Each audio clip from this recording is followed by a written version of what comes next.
Hello guys, welcome back to the channel, welcome back to a new video, and today we have the all new Ford Kuga. So this is the third generation model and I'm gonna show you all the details. So first of all, let's start by saying that this new generation drives on a completely new platform. It is called the Ford's Global C2 platform, which means 10% more stiffer than the predecessor and also up to 90 kilos lighter, so the driving is improved. I will do of course a point of view drive, so stay tuned for that as well.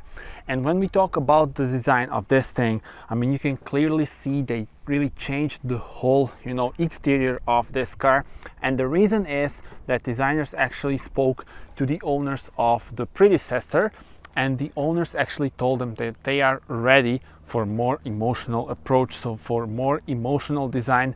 And here it is in its full glory. So as you can see, we have a wider, a lower and longer car. Let's start with the front. So on the front you have a massive front grille. I mean, just look at this. And this is the lovely ST-Line trim, which means you get this in gloss black, and then you also have a bit of more sporty bumper with this gloss black elements, and they go very well with this beautiful lucid red metallic color. So tell me in the comments, how do you like the spec on this car? And well, yeah, then moving on to the lights. They are LED lights, so these are the daytime running LEDs, and then you have the LED light in here.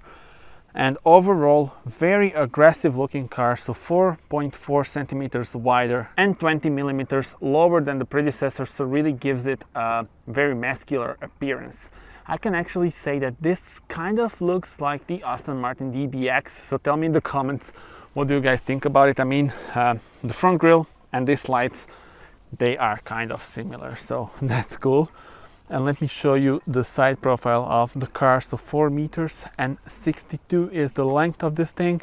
It is longer than its predecessor. We also have some new lines, and this particular model comes with beautiful 19-inch diamond cut wheels. So these are an option. Here you can see the tires. They also have the red brake calipers, because here we have the ST-Line trim. So the ST-Line comes with 18-inch as standard. These are an option. You can also go for the 20-inch ones. And when we talk about the wheels on other versions, they go from 17 up to 20. You can also see that the side skirts are changed here because of the ST-Line trim. You also get the black roof rails. And moving on to the rear of the car, here you are greeted with the horizontal LED lights. Once again, new design. They do have a nice 3D signature. It is flickering here on the screen, but in real life, of course, it's not. And this is the view from the back, so very aggressive styling. We do have this sporty bumper and the real exhausts, so that's always nice to see. Look at them, two of them. Yeah, diffuser with this gloss black element and Kuga lettering in the middle, as well as this roof spoiler to make it even more aggressive. Tell me in the comments, how do you like this spec and how do you like this ST-Line trim? And now let's check out the trunk of this thing. And there are multiple ways to open this trunk. So this car does have the electronic tailgate. So look at this, you just press this twice and it opens. So that's first way. Second option is with the button, which is located inside the car, and then here you close it. But let me show you additional way to do it. So of course you can just press this button here, but there is also the option hands-free opening. When you are coming from shopping center, you have your bags, and yeah, you can't reach to the handle or the key. You just do this with your leg, and that's it. Here you are greeted with large trunk, so you have from 475 up to 526 liters, and that is because the rear bench is adjustable, so you can move it up and down. You can also lean it back, and that way you get different size of the trunk depending whether you want the biggest trunk or more space at the rear bench. Additional cool feature is that you can just pull this pull this on the other side, and there we go. You have almost a flat bottom. You can actually put this section up, and then you have completely flat bottom. Indeed, a very practical car. And then once again, just press this to close it. This car does have a 5-year warranty. And tell me in your comments, how do you like the design of this thing? So let me actually do another walk around. I will show you the different side actually. And tell me in your comments, what do you think about it, and how would you, compare it to its predecessor.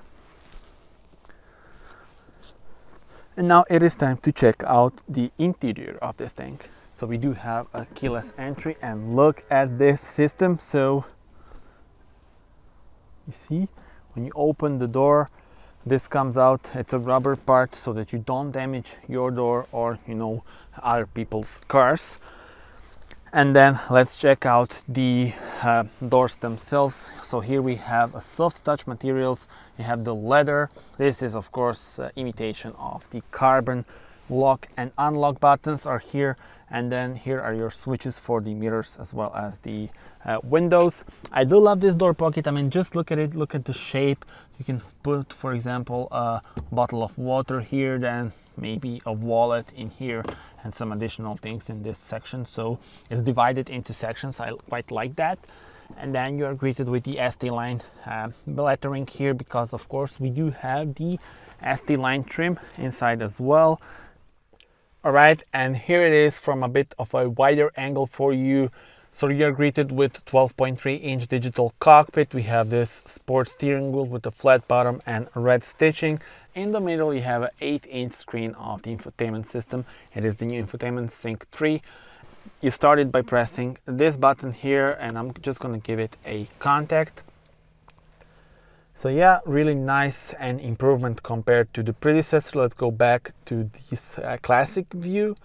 Let me show you all the features here, and this is the 8-inch screen that does come as standard on the new Kuga.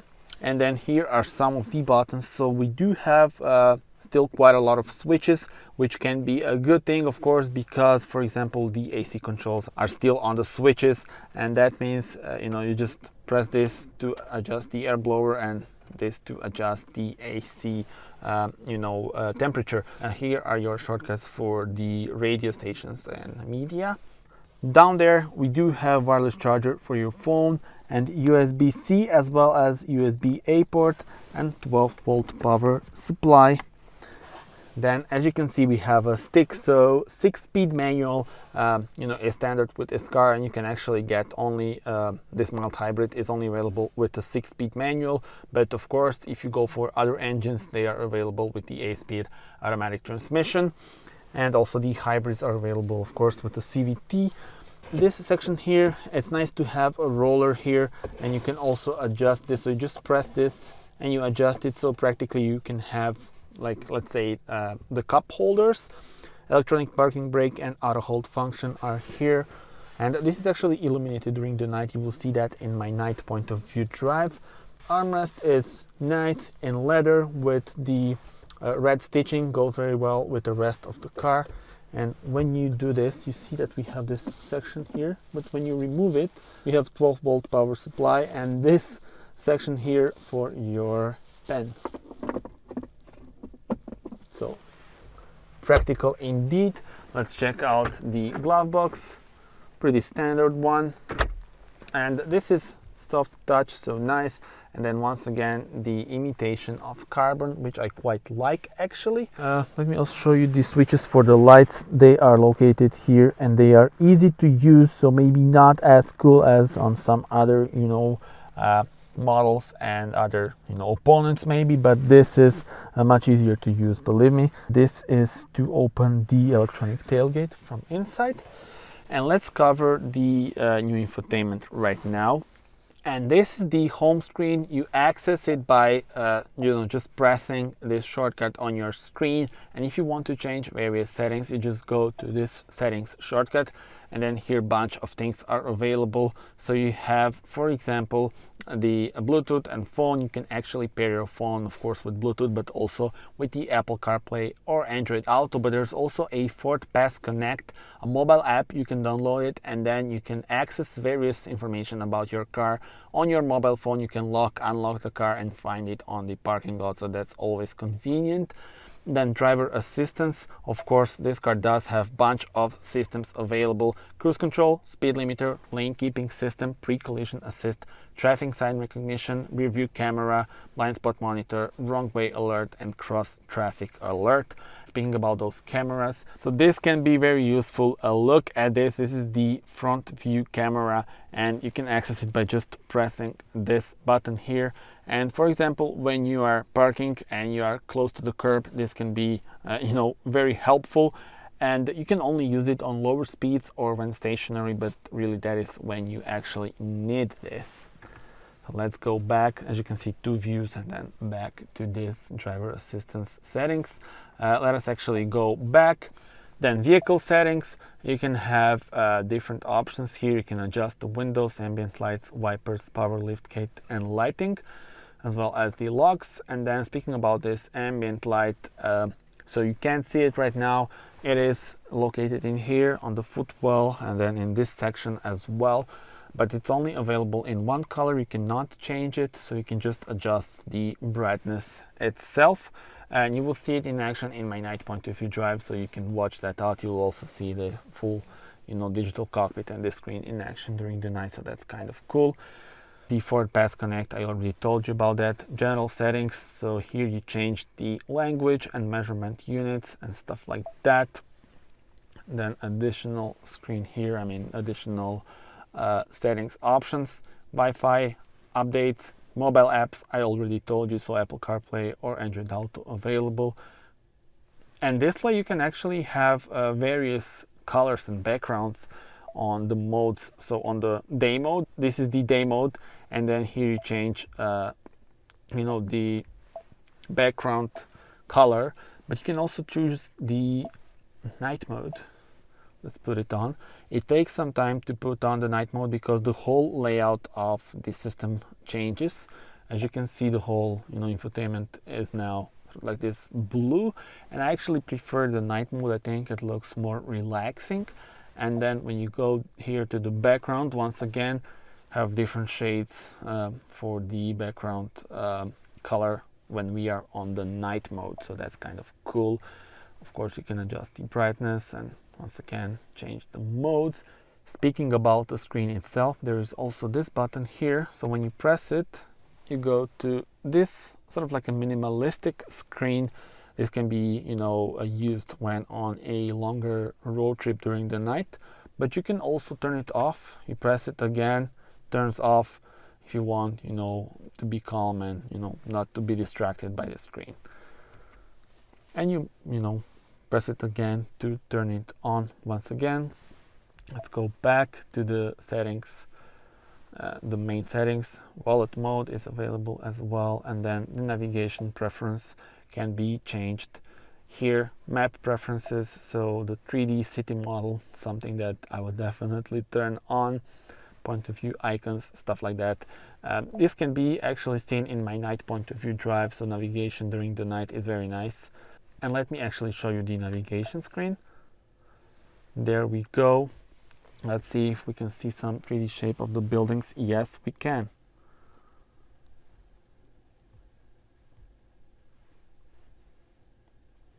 Really a good one actually. So not maybe the most responsive one, but I do love the graphics of this thing. So look at the National Theatre, for example.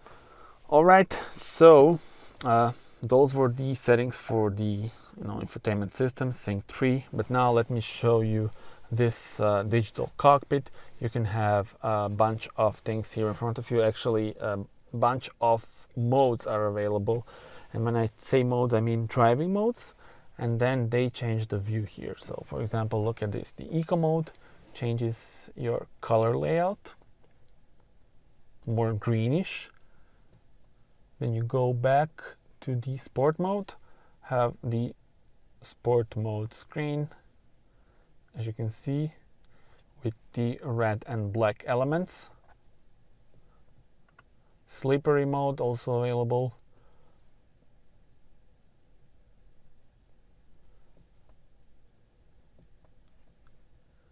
Deep snow and sand. Then you will have this brown element on our left. And then back to normal, the blue one. So tell me in the comments, which screen do you like the most? I do love this digital cockpit. I would definitely, take this. It's an optional thing. I mean, it comes with some trims, but on the base one you would get the standard dials and a smaller screen inside. So that is my recommendation, to go for this beautiful screen. And speaking about those driving modes, you actually change the throttle response, but also the steering. So the steering is a bit, let's say, heavier on the sport mode, and it's better for myself. For myself, I think that the sport mode is the best one, but of course other people may have different preferences, but it's nice to have that adjustable on the modes. And then since this is the manual, of course you change the gears how you want, but of course if it was the automatic one, so other engine, then driving modes would also affect the changing of the gears on the automatic transmission. That's pretty much it when we talk about the interior of this thing. There are actually two LED lights here, and then these sun visors are huge, and that's about it. Actually, we do have the space here for the sunglasses, and now it is time to check out how much space I have at the rear bench. Since the wheelbase of this car is increased by 20 millimeters, you do have more space at the back. Let me demonstrate you that right now. So first of all, you are greeted with these rubber parts here that protect your doors, and the materials here are really solid. So you have the leather with red stitching, and then this plastic is not bad at all. This looks like brushed aluminum. It's not, but it does look nice. And then the door pocket also has sections, so for the probably some smaller bottle, and then for various things here as well. But this is the most important thing. So the rear bench is adjustable. It can go up and down, but you can also lean your seat. So that's very, very cool. Let me actually demonstrate you that right now. So stepping inside on 1.87 m, and look at the amount of space I still have for my knees. So that's really impressive. It is definitely better and bigger than on the predecessor. And let me actually show you the situation for my head. All right, so this is it. Look at the amount of space I still have for my head. Once again, I'm 1.87 m, so this is really good. And the best thing is that you can actually lean the seat, you can actually move it forward and lean back. What you can also do is you can adjust it here. Look at this. And that depends whether you want more comfort here at the back seats, or you want more space, of course, at the back in the trunk. So tell me in the comments, how do you like this very practical interior? Let's also mention the air vents, which are here, as well as USB and USB-C port. This particular model has the mild hybrid diesel engine. It is a 2-liter diesel producing 150 horsepower, but this one also has a 48-volt battery pack, and that way the car is more efficient, the CO2 emission is lower, consumption is lower, and well, yeah, it is a reasonable choice for this car. And this one does come paired with the manual gearbox, but there are also other engines available. So Ford claims one size does not fit all, and they really stick with it, because you have a regular petrol version, you have a regular diesel, you have a plug-in hybrid, you have a classic hybrid, and then the fifth option is this, so the mild hybrid. And tell me in your comments, which engine would you go for? So there are really a lot of choices on this car. And that's pretty much it. So you saw the exterior and interior of this thing and all the details. There will be a point of view drive, of course, so stay tuned for that. Speaking about the prices, so the base price for this car is 27,764 euros here in Croatia, for the 1.5 liter EcoBoost with 150 horsepower. And then this model in the video costs 34,175 euros. So I think this is really a good value for money. Tell me in your comments what are your thoughts, and thank you very much for watching. Do subscribe to the channel in order to see more car reviews, and see you on the next one. Bye bye.